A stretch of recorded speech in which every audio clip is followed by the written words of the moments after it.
ये फैसले सामने आए हैं, इन पे आपका कानूनी राय, आपका कानूनी टेक क्या है? और साथ ही इसमें यह भी शामिल कर लें कि चीफ जस्टिस पाकिस्तान याहिया अफरीदी साहब ने जो डेडलाइन दी थी 4 माह की, कि 4 माह के अंदर इन 9 मई के ट्रायल्स को भई आप फाइनल करें और इनके फैसले जो हैं वो करें, इस डेडलाइन ने इन ट्रायल्स को या इन फैसलों में क्या किरदार अदा किया है? पहली बात यह है कि ये जो जाली हुकूमत है ये सामने आई है, पीटीआई ना किसी दबाव में आई है, ना पहले थी।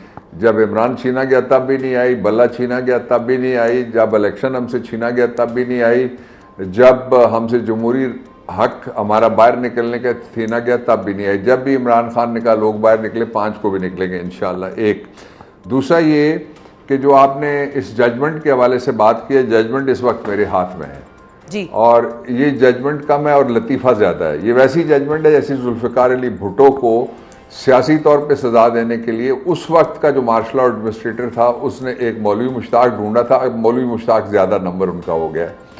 मैं सिर्फ अगर 2 लोगों की बात करूं जो ऑपोजिशन लीडर्स जिनका आपने जिक्र किया है, तो ये इसका जो पेज नंबर है वो 37 है जजमेंट का और पैराग्राफ नंबर इसका 9 है। ठीक है, इसमें वो मौजूद ही नहीं है और एक तरफ सरकारी वकील है जो मुकदमा चला रहा है, दूसरी तरफ स्टेट काउंसिल अदालत ने 2 लगा के इनके 342 के बयान लिखे हैं। 342 का बयान ये होता है कि क्या शहादत आपकी मौजूदगी में लिखी गई है, क्या आपने समझ ली है शहादत, और तीसरा सवाल होता है कि क्या आपने ये शहादत सुनी है, और अगर कोई ऑथोराइज्ड आदमी उनका हो तो वो सुन सकता है। ठीक है, यही मुकदमा था जो उमर अयूब के खिलाफ, और सरगोदा की अदालत ने एक दुरुस्त फैसला करते हुए उस मुकदमे को अलहदा कर दिया कि जब ये मुलजिम 87-88 की कार्रवाई होती है जो सीआरपीसी का 87 है और 88 है, उसके बाद जब मुलजिम गिरफ्तार हो या हाजिर हो जाए इस दौरान तो उसकी कार्रवाई अलहदा से फिर शुरू की जाती है।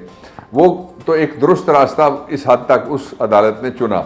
लेकिन आप अगर पूरे पाकिस्तान में देखें, ये जो 10 साल का एक नॉमेनक्लेचर है और 10 साल का जो हवा खड़े करने की कोशिश की जाए, ये तो हवा में उड़ जाएगा। इसलिए कि इस 10 साल के हवे को 2 दफ़ा मैंने हवा में उड़ाया है। पहली दफ़ा मैंने जो उमर अयूब खान के जो मुकदमात थे, 2 सरगोदा की अदालत के जज मुस्तफ़ाई साहब थे, उनकी अदालत ने उनको बरी किया। यही गवाह थे सारे। गवाह कितने हैं? 4 मई को चक्री रेस्ट हाउस में 2023 की मैं बात कर रहा हूं, जी जी, साजिश होती है। चक्री रेस्ट हाउस का मतलब है रेस्ट एरिया में, और गवाह कौन है? पुलिस का मुलाजिम है। फिर अच्छा। 4 के बाद 7 मई को होती है जमान पार्क में, गवाह कौन है? जमान पार्क में भी पुलिस का मुलाजिम है। फिर 9 मई को जो निकलने से कबल वो कहते हैं जमान पार्क में ये एक और मीटिंग हुई थी जिसका गवाह कौन है? ये पुलिस मुलाजिम है। इसमें मैं इमरान खान स्टेट बरी होते हैं, ये मैं आपको बताना चाहता हूं, ये मैंने अभी तक ये बात नहीं की। अच्छा। इसलिए कि 9 मई की जो गवाही है, 9 मई को तो आपके सामने इमरान खान इस्लामाबाद हाई कोर्ट के अंदर सुबह के वक्त बैठे हुए थे, अब अपना बायोमेट्रिक करवाने के लिए थे, और उनको नामालूम अफराद जो थे, नकाब पोश अफराद, बल्कि वो अगवा करके ले गए थे। एक बात।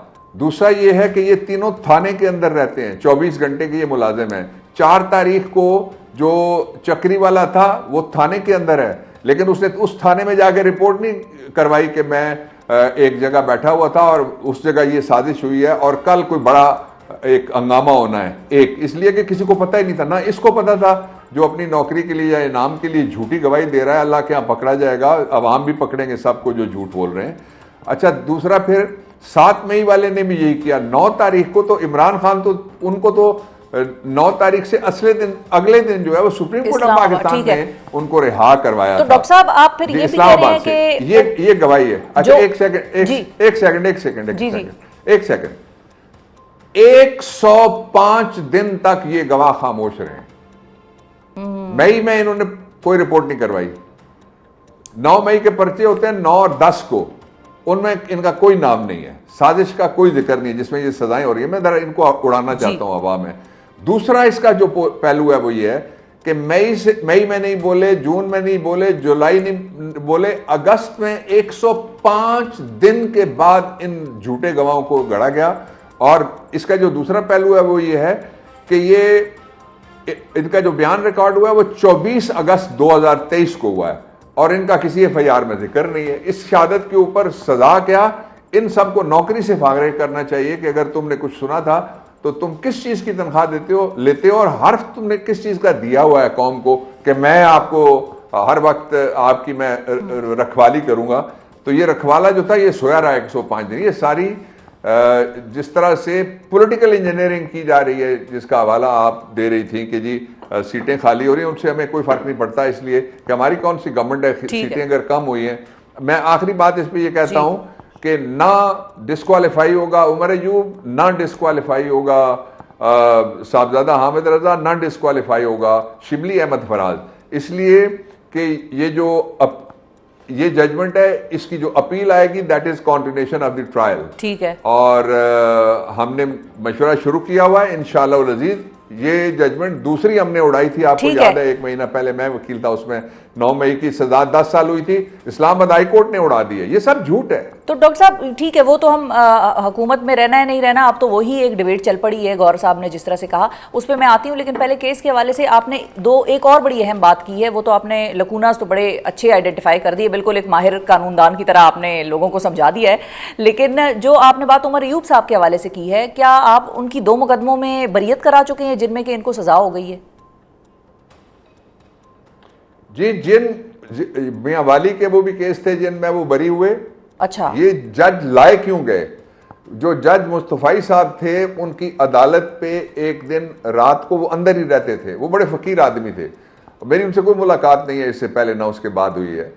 और इनकी जो कोर्ट है उसके ऊपर फायरिंग की गई और पहले फायरिंग की गई उस इलाके का जो कोर्ट के बाहर लगा हुआ एक अलहदा जो वो ट्रांसफार्मर है बिजली का, उसके ऊपर फायरिंग की गई और फिर पूरा दिन इनको यरगमाल रखा गया। आप वो वीडियो निकाल के लोगों को दिखाएं जिस दिन सुबह 7:45 बजे से लेकर शाम 4:30 बजे तक मैं और उमर अयूब अदालत के बाहर खड़े थे, हमें अंदर नहीं जाने दे रहे थे। उन 2 मुकदमों में उन्होंने इसके बावजूद अपने हाथ से फैसला, उनका स्टेनोग्राफर उठा के ले गई पुलिस, अपने हाथ से फैसला लेके इन्हीं 2 मुकदमात इन्हीं गवाहों के हवाले से उमर अयूब को बरी किया जा चुका है। फिर मैं एक और बात, आपने बात सही कही तो मैं इस पे एक और, आप पूरे सूबे में, मैं आपको मिसाल देता हूं, पूरे सूबे में जो नामजद थे लोग वो इसी गवाही पे सारी जगह नामजद हैं। कुछ लोगों को बंद करके जो लाहौर की अदालत ने सजा दी है वो भी उड़ जाएगी, उनको बंद करके कोर्ट लखपत जेल में ट्रायल, कुछ लोगों का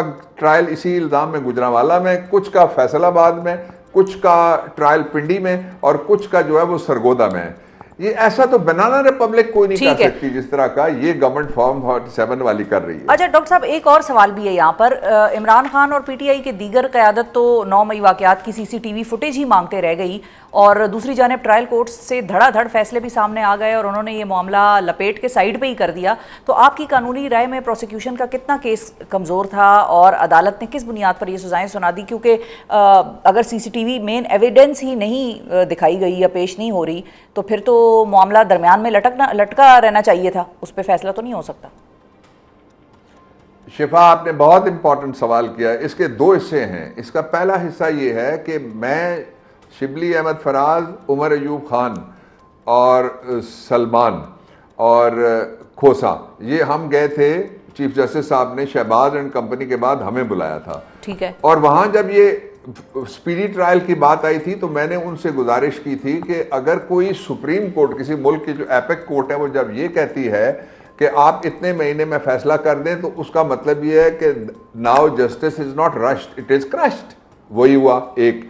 दूसरा, उनके पास 9 मई के एक मुकदमे में मैं दरखास्त जमानत में मैं बहस के लिए खड़ा हुआ और मैंने उनको ये मुज़मरात जो आज हमारे सामने आए हैं और ये मजाक बन गया, पहले ही हम 196 नंबर के ऊपर है जो जस्टिस का इंडेक्स है बैनुल अक़वामी, आज तो हम -196 में चले गए ये फैसला देखने के बाद। तो मैंने उनको ये कहा था कोर्ट में, उन्होंने कहा कि आप जाएं और ताउन करें। मैंने कहा जी ताउन करने के लिए अब सर रह गए, आप कहते हैं तो काट के पेश कर देते हैं। ये जुल्फ़िकार अली भुट्टो के ज़माने के बाद ये पहली दफ़ा, यानी उनका जो केस मौलवी मुश्ताक ने चलाया था उसके बाद ये पहली दफ़ा इस तरह के कैंगरू फैसले, कैंगरू कोर्ट्स बिठा के, और ये आप कोई ढूंढ के नहीं दिखा सकते कि किसी मुलजिम की जगह सरकारी वकील खड़ा हो उसका बयान लिखने के लिए, और सरकारी वकील उसका जो प्रोसिक्यूशन की एविडेंस, यानी दोनों तरफ सरकार है। बिल्कुल ठीक।